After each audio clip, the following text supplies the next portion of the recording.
你酒后在车上等代驾，算不算酒驾？朋友们啊，我把这个难题抛出来了，因为我看到了一段视频啊，我跟大家分享一下，你们看一下啊，视频不长。全程没在车上吧？我一直在那等代驾，你搞错了吗？调监控，受不了了！调监控，这就他妈有监控调。好，应该是一辆油车啊。然后呢，这个人他肯定是喝酒了啊，当然他说他也对吧，喊了代驾。但是这种情况下，你们说他算不算酒驾啊？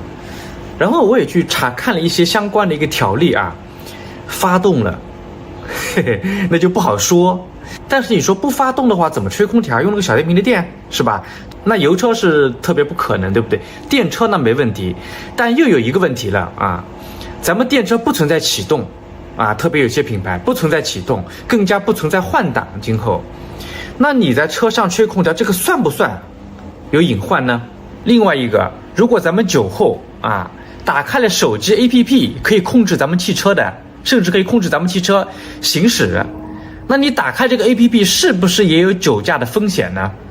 我个人认为确实存在这个风险，所以这些讲不清的事情啊，咱们尽量别去做。为什么呢？一个，别给咱自己惹麻烦；第二个，也别为难人家叔叔啊，人家也是照章办事，说到底为了咱们好，是不是？所以我想听听大家的意见，你们在评论区告诉我，你们觉得你在酒后如果在车里吹空调算不算酒驾啊？拜拜。